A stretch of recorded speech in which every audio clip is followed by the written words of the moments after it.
Stop pretending to get attention. In this family, you are nothing now, Eleanor said coldly as Ayanna struggled to stay upright through unbearable contractions. Minutes later, the billionaire Kingsley family ordered her thrown out even while she was in labor. No one helped. No one cared if she lived or died. But they forgot one thing.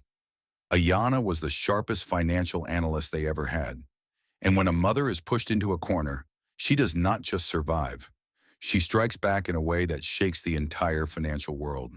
Support the channel and tell us where you are watching from.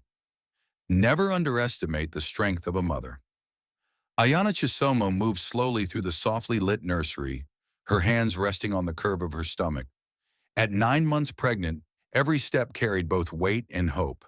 She had always been a calm and logical woman, someone who relied on reason to face uncertainty. Yet even she could not ignore the quiet tension that had grown inside the Kingsley mansion. Her marriage to Silas had never felt steady, and the distance between them had widened with each passing week. Ayanna placed a folded blanket on the crib and tried to steady her breathing. She wanted to believe that the family she was building would have a peaceful beginning. She wanted to think that her husband would eventually find his courage and stand beside her. When the door opened, her heart lifted slightly, but the expression on Silas's face drained that feeling just as quickly. Silas Kingsley, the sole heir of Kingsley Holdings, lingered in the doorway. He was handsome in a gentle, uncertain way, but his shoulders always seemed burdened by something invisible. His weakness had once felt harmless, yet it now made Ayanna uneasy. "Ayanna," he murmured, his eyes darting away from hers. "I need to tell you something." She straightened. "What is it?" "There will be a guest staying here for a few weeks." His voice trembled against the quiet of the room. "Her name is Serafina. She is the daughter of a business partner of my mother. She is going through a difficult time, and Mother insisted that we help her." Ayanna felt a small knot form in her chest. "I understand. If she needs support, we can offer it." She forced a smile, determined not to cause another argument. "Do you want me to prepare a room for her?" "No, Mother has already arranged it," Silas replied before slipping out of the room. That answer lingered in Ayanna's mind until dinner. She walked into the dining hall with a composed expression, unaware that her life was about to break. Serafina was already seated at the long table. She was a striking model with delicate features and an air of innocence that felt carefully controlled. Her dress clung softly around her body, and Ayanna's gaze halted when she saw it. Serafina had a small, visible baby bump. Silas avoided Ayanna's eyes. Eleanor Kingsley, the formidable matriarch, sat at the head of the table, her posture rigid and commanding. Eleanor valued lineage and reputation more than compassion, and Ayanna had sensed that from the very first day. Ayanna took her seat and tried to stay composed. She served Serafina a portion of vegetables and offered a kind smile. "You must be tired after your trip. Please eat something warm." A sharp sound cut through the room as Eleanor dropped her fork. Her eyes hardened. "Do you not feel ashamed, Ayanna? You sit there and pretend everything is normal." Ayanna blinked, confused. "Mother, I do not understand." Eleanor leaned back, her tone icy. "Silas, stop cowering and tell her the truth. Your silence is pathetic." Silas swallowed hard and finally met Ayanna's gaze. "I am sorry. I should have said something earlier. Serafina and I were involved before we married. Her baby is mine." Ayanna's breath caught. The world around her blurred as Serafina lowered her gaze with rehearsed humility. Eleanor's voice rose again. "Our family needs a worthy heir. We cannot accept a child born out of calculation. Serafina will give us what we want." The voices around Ayanna turned distant. She heard laughter from Eleanor and a soft giggle from Serafina, each sound piercing the fragile hope she had held on to. She sat frozen, her hands trembling on her lap, as her marriage crumbled in front of everyone. Tonight, Ayanna realized that the life she thought she had built was nothing more than a carefully staged illusion. Ayanna woke the next morning with a dull ache behind her eyes. The memories of the dinner still pressed heavily on her chest, yet she forced herself to sit up and breathe. She had learned long ago that panic never helped her think. She needed clarity, especially now. When she stepped out of the room, she noticed two housemaids carrying her clothes and personal items down the hallway. One of them avoided her gaze, while the other spoke softly. "Mrs. Kingsley told us to move your belongings to the East Room. Ayana stared at the boxes in their hands. The east room is barely larger than a closet. The maid lowered her head. I am sorry, ma'am. These are the orders. Before Ayana could respond, Eleanor appeared at the top of the stairs. She wore a tailored suit and carried herself with the confidence of someone accustomed to absolute control. You will stay in that room for now, Eleanor stated. Silas needs his rest, and he should not be disturbed. Ayana placed a protective hand over her stomach. I am the one who is 9 months pregnant, mother. Eleanor's gaze hardened.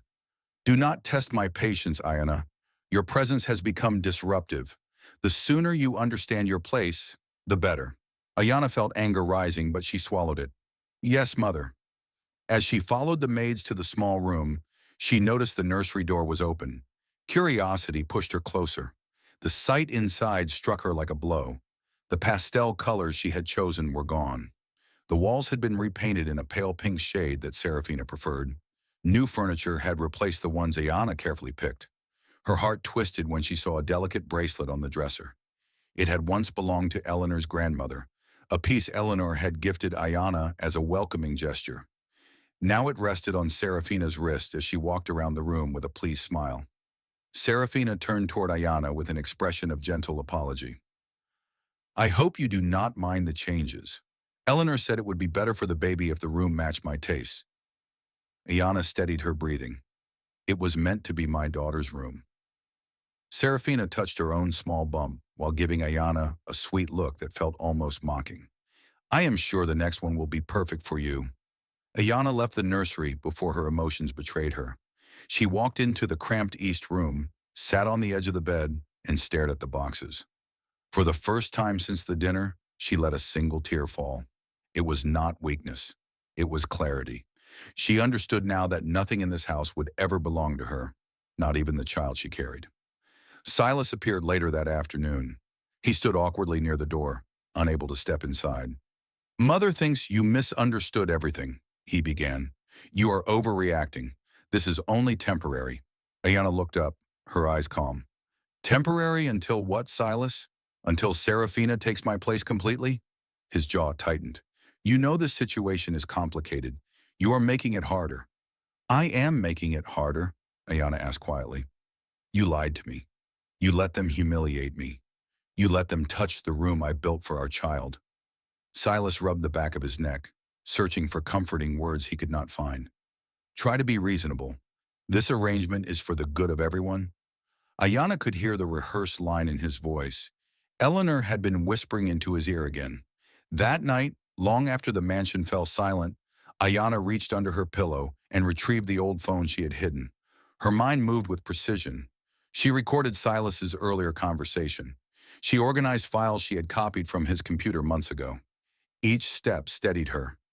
She pretended to be fragile in front of them, but in the dim light of the tiny room, she allowed herself to think clearly. They believed she had broken. They believed she would accept anything. They were wrong. Ayana lay down carefully, one hand resting on her stomach. We will survive this, she whispered to her unborn daughter. I will not let them decide our fate. For the first time since the nightmare began, she felt a spark of strength return. Ayana woke before dawn, with a sharp pressure low in her abdomen. At first she thought it was another sleepless night, but the tightening grew stronger and more rhythmic. She gripped the edge of the mattress and tried to breathe through the discomfort. When the next wave hit, she understood what was happening. Her body had decided it was time. She forced herself to stand and made her way down the hallway. The mansion was quiet except for the faint sounds of preparation for the evening event Eleanor had been talking about for days. Ayana leaned against the wall and whispered, Silas, hoping her voice would carry far enough. Silas appeared a few minutes later. His expression was pale when he saw her trembling. What is wrong?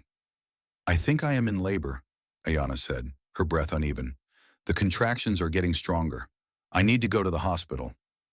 Silas's face tightened with worry, but before he could move, Eleanor stepped out from her office. She wore an elegant dress and held a folder in her hand. Her presence filled the hallway with tension. What is this commotion? Eleanor asked. Silas turned to her. Mother, Ayana needs medical attention. The baby is coming. Eleanor did not show a hint of concern. She simply raised her chin. No, it is too early. She always exaggerates. We have a very important dinner tonight. Investors are already on their way. We cannot afford chaos. Ayana clutched her stomach as another contraction tore through her. Please, I need help. Something is wrong. Eleanor waved her hand dismissively. Stop performing. You had one job, Ayana. Do not ruin this evening. Silas hesitated, torn between fear and obedience. Mother, maybe we should at least call someone to check. Eleanor's voice hardened. She is trying to gain sympathy. Serafina never makes scenes like this. She stepped closer and narrowed her eyes at Ayana. You have nothing valuable to offer us anymore. We have a better option. Ayana felt the floor tilt beneath her, but she stood her ground. I am carrying your grandchild. Eleanor stared at her stomach with cold indifference. A burden can be replaced. Serafina will give this family a perfect heir. You are not needed. She turned to one of the guards stationed nearby. Take her out. She can scream outside if she wants attention. Silas reached forward. Mother, this is too much. She is in pain. Then let her be in pain somewhere else. Eleanor replied sharply. Get her out of this house. Ayana gasped as the guard grabbed her arm. Silas, she whispered. Please. Silas looked at her as if she were fading in front of him. His voice came out small. I am sorry. I cannot go against her. Those words broke something inside Ayana. The guards dragged her toward the main doors.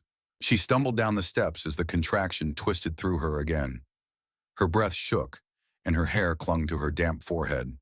They dropped a small suitcase beside her and placed a wallet on top of it. One of them spoke with forced politeness. Mrs. Kingsley said this should cover anything you need. The door closed behind them with a heavy thud. Rain began to fall. Ayana knelt on the driveway, holding her stomach as another wave of pain surged. The world around her blurred. Her body felt too weak to fight, yet her mind began to sharpen with each breath. She had been pushed out, stripped of dignity, and discarded like something useless. A cold truth settled inside her. She could no longer hope for kindness from this family. She could no longer rely on a husband who had abandoned her. She had only herself, her strength, and the child inside her. Her hand trembled as she reached into her suitcase, searching for the old phone she had hidden under her clothes.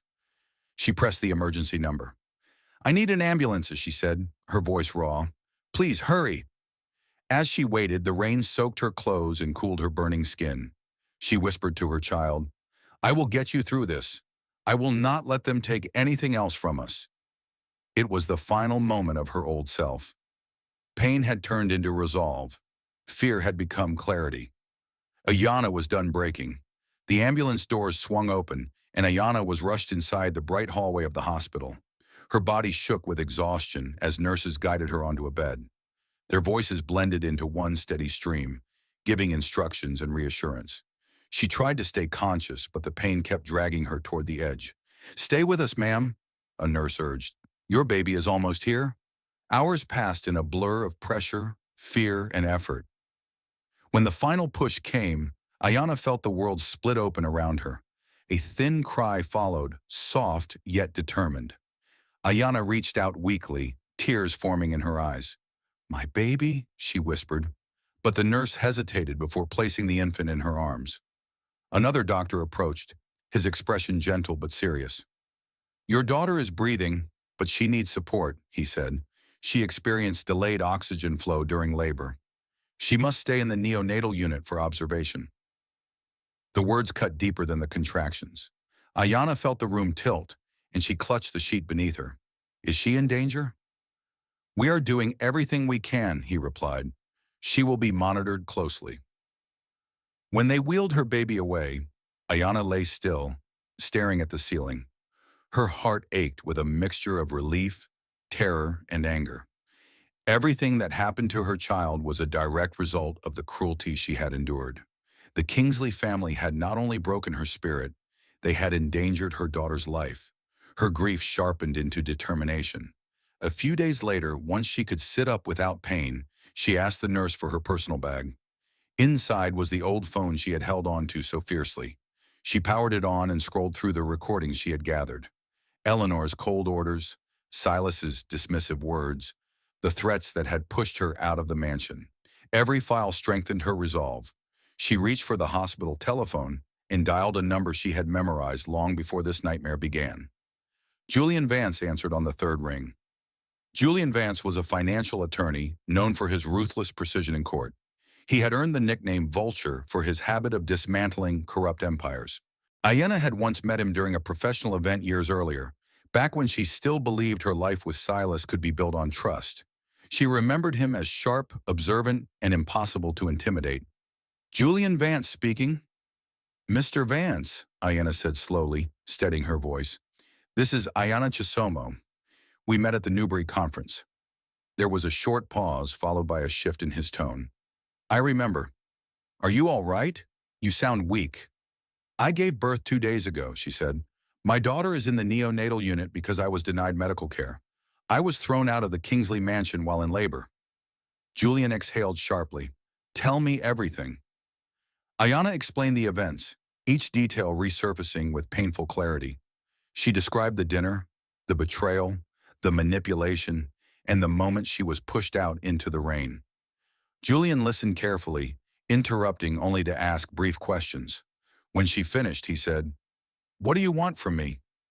Ayanna gripped the phone tighter. "I have evidence of financial crimes committed within Kingsley Holdings. I can prove that they have been laundering money.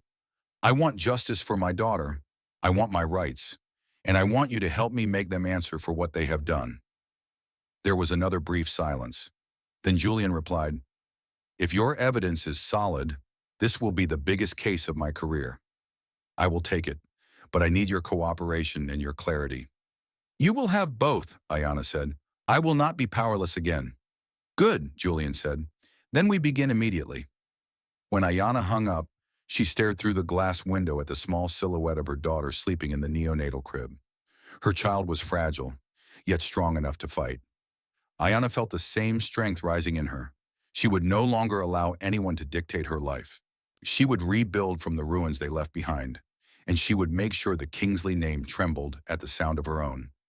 Ayanna sat by the small window of her temporary apartment, watching the early morning light settle over the quiet street. Her daughter remained in the neonatal unit, still under close observation. Each visit strengthened Ayanna's determination. She refused to let the Kingsley family touch her child's future.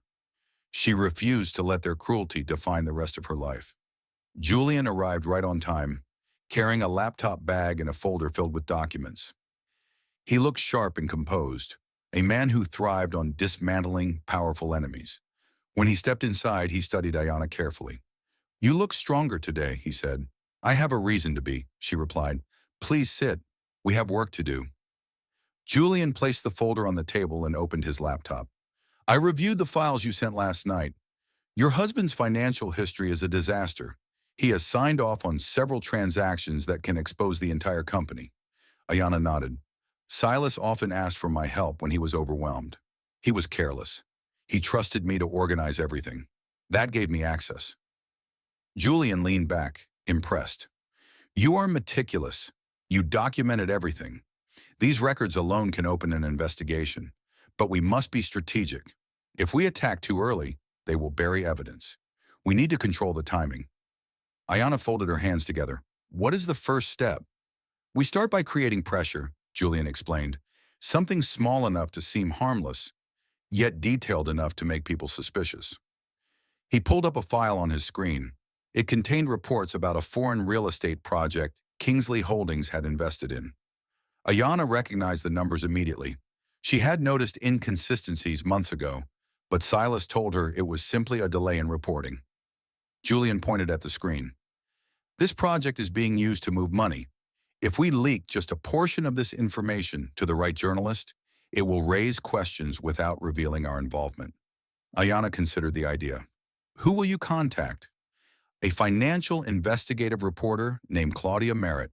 She has exposed several corporate scandals. She does not work for anyone. She cannot be bought." Ayanna watched as Julian drafted an anonymous tip, attaching carefully selected documents.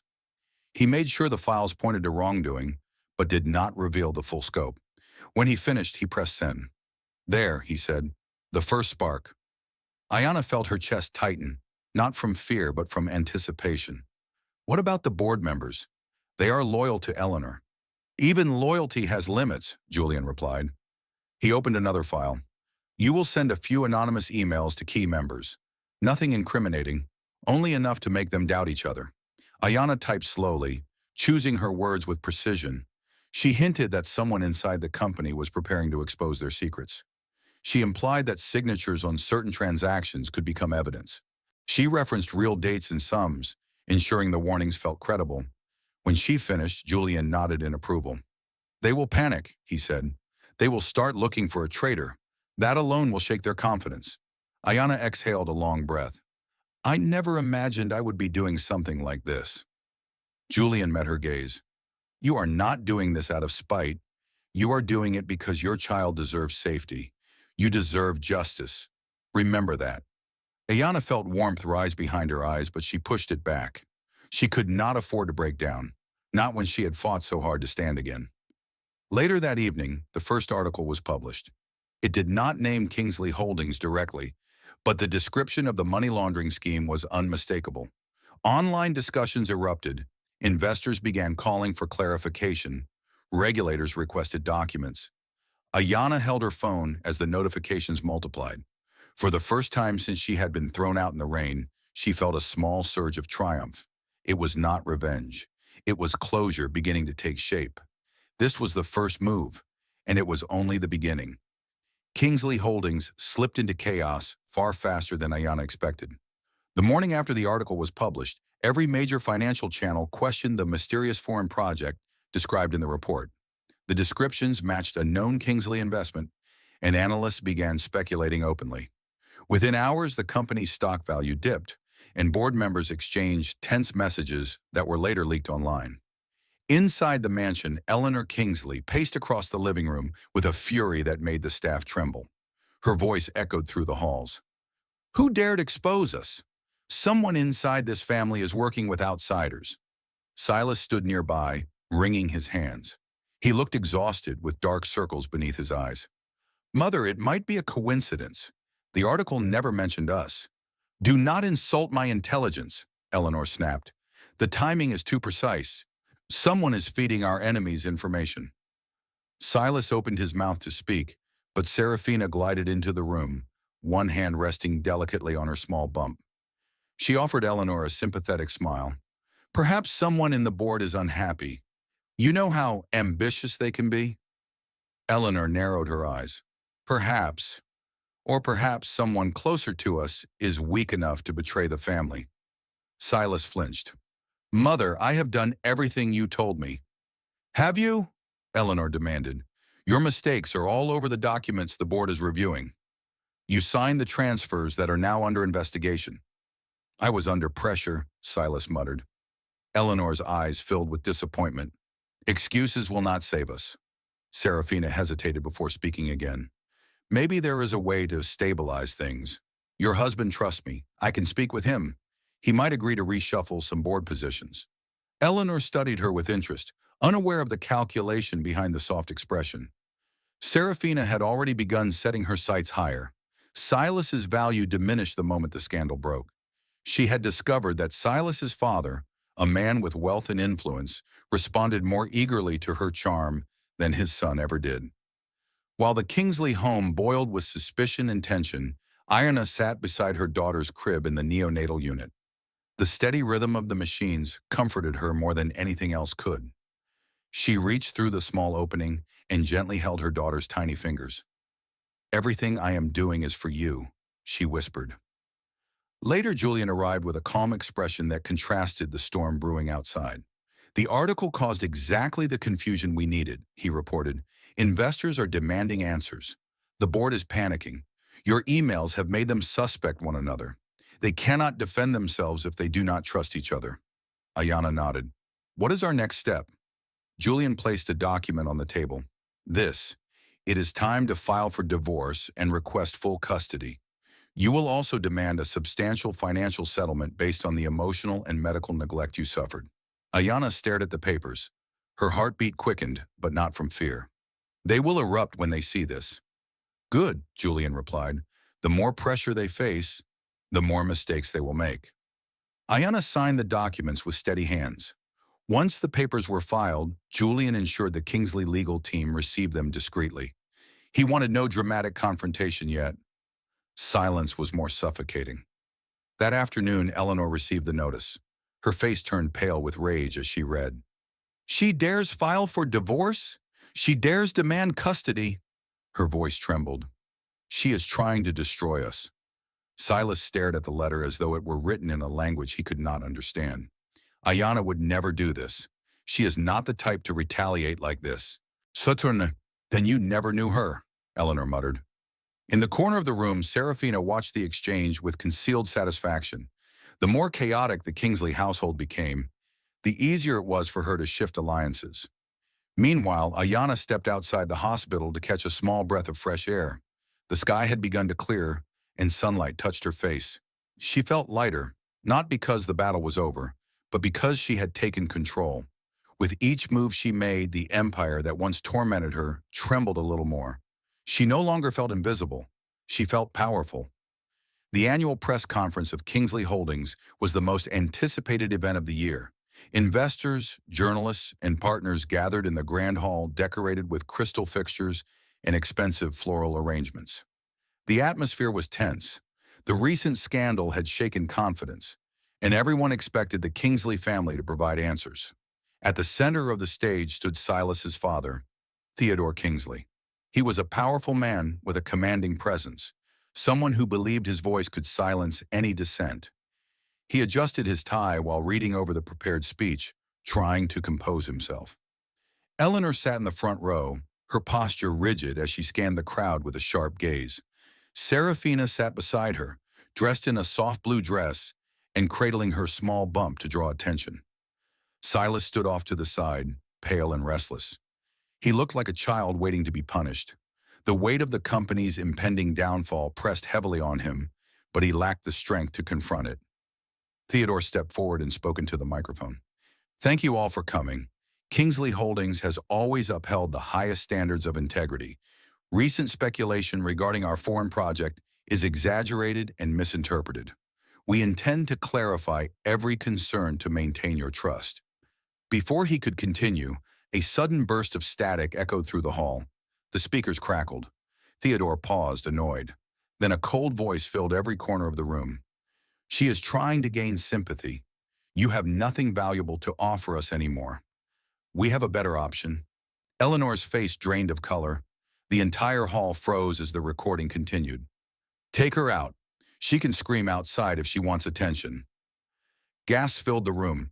Cameras turned toward Eleanor. Reporters whispered wildly.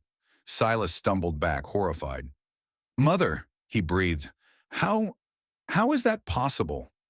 Eleanor shook her head, her voice trembling. "This is manipulated. Someone is framing us." But the damage had already spread like fire. The murmuring stopped abruptly when the double doors at the end of the hall opened. Ayanna walked in with calm confidence, dressed in a tailored white suit that contrasted sharply with the panic around her. Julian Vance followed a few steps behind, carrying a laptop and a folder of documents. The room shifted. Cameras swung toward her. Theodore stiffened. Eleanor's breathing grew uneven. Ayanna stepped onto the stage without hesitation. She stood beside Theodore, but did not bother acknowledging him. She addressed the crowd directly. "I am Ayanna Chisomo," she began. "I was the wife of Silas Kingsley. I was forced out of the Kingsley mansion while in labor. I nearly lost my child because of it." The audience erupted with shocked cries. Ayanna raised her hand to quiet them. Her expression was steady. "I am here because the Kingsley family believes they can rewrite the truth. I am here with the proof they denied." Julian connected his laptop to the screen. A series of financial charts appeared, exposing irregular transfers with undeniable clarity. Ayanna continued, "These documents show how Kingsley Holdings used foreign projects to launder money. These signatures belong to Silas Kingsley." Theodore grabbed the microphone. "This is outrageous. This is private company information obtained illegally." Ayanna turned toward him. "Illegally? You endangered my life and my daughter's life. Allow me to finish." She signaled Julian again. The medical report appeared next. It stated that her daughter suffered respiratory distress due to delayed medical care. Eleanor covered her mouth, her body shaking. But Ayanna was not finished. She pulled out a final document and handed it to Theodore. Here is the paternity test for Serafina's child. The world seemed to stop as Theodore read it. His face collapsed in horror. The father of Serafina's baby was not Silas. It was Theodore himself. A wave of chaos swept through the hall. Reporters rushed forward. Investors shouted. Silas stared at his father in disbelief, then turned towards Serafina with a broken expression. Serafina's mask dropped as fear overtook her gentle posture. Eleanor fainted in her seat. Ayanna stepped back, letting the storm unfold. She did not smile. She did not gloat. She simply watched the empire that had tried to crush her crumble under the weight of its own secrets. For the first time in a long time, she felt truly free. The collapse of Kingsley Holdings dominated every headline for weeks. Each day revealed a new layer of corruption, betrayal, and weakness. Theodore Kingsley was taken into custody after investigators uncovered the full extent of the laundering operation. Eleanor retreated from the public eye, unable to face the humiliation. Silas disappeared from the mansion and avoided calls, drifting between hotels while reporters chased him. Serafina tried to negotiate sympathy, but her involvement with Theodore destroyed every alliance she had built. The elite circles that once welcomed her now shut their doors without hesitation. Ayanna watched it all unfold from a quiet distance. She had no desire to linger in the wreckage of their choices. Her focus remained on her daughter, now healthy and finally cleared to go home. The first time Ayanna held her child without tubes or monitors, she felt a kind of peace she had never known. She named her daughter Amari, a name that meant strength. One afternoon, she sat with Julian in a modest cafe near the hospital. Amari slept in a small carrier beside her, wrapped in a soft blanket. Julian stirred his coffee calmly as he reviewed the latest legal documents. With the evidence you collected, the settlement is guaranteed, he said. They cannot challenge your custody request. You will have full rights. Ayanna nodded. I am not taking anything beyond what my daughter needs. I do not want money soaked in corruption. Julian closed the folder and studied her with quiet respect. You know, most people in your situation would demand far more. I want to build something on my own terms, Ayanna replied. Something clean, something honest. Julian smiled. Then you will. You already have the discipline and the intelligence.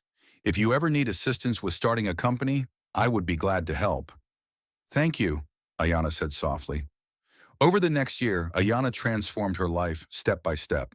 She rented a small home filled with natural light and warm colors. She built her own financial consulting firm, choosing to work only with companies that valued ethical responsibility. Her expertise and reputation quickly attracted clients. She never used the Kingsley name, and she never needed it. Amari grew stronger each day, laughing often and clinging to her mother with joyful curiosity. The memory of the pain that brought her into the world never erased the gratitude Ayanna felt every time she held her. One morning, Ayanna received a call from one of her new clients. They praised her accuracy, her efficiency, and the clarity she brought to their financial systems. After the call ended, she looked around her office. It was small but full of purpose. Every chart, every file, and every laptop reflected her labor alone. It was her future, shaped by her own hands. As she prepared to pick up Amari from her room, the doorbell rang. Julian stood outside holding a box. A housewarming gift, he said with a polite smile. Ayanna welcomed him inside. He glanced at the bright space. You have built something beautiful here. It is a start, she replied. He placed the box on the table. Inside was a framed certificate that read, Independent Consulting Excellence. You earned this, Julian said. I wanted you to have something to mark your new beginning. Ayanna's eyes softened. I appreciate it. Amari crawled toward her mother, tugging at the hem of her dress. Ayanna lifted her daughter into her arms and kissed her forehead. The warmth of the moment sank into her heart. Julian watched with quiet admiration. You survived what most people would never recover from, he said. You turned every piece of pain into something powerful. Ayanna looked at her daughter and then back at Julian. I found the strength I never knew I had, and I did it for her. As the sun streamed through the windows, Ayanna felt a profound sense of peace. Her life had unfolded in ways she never imagined. She did not win because she destroyed the Kingsley family. She won because she reclaimed herself, her dignity, and her future. For the first time in a long time, she stepped forward without fear. It was a new dawn, and it belonged entirely to her. Thank you so much for listening to Ayanna's story. Her journey reminds us how powerful a mother can be when she is pushed to her limits. I would love to hear your thoughts about everything she went through, so do not hesitate to leave a comment and share your perspective. Your voice matters here. If this story moved you or made you reflect, please remember to subscribe and like the channel.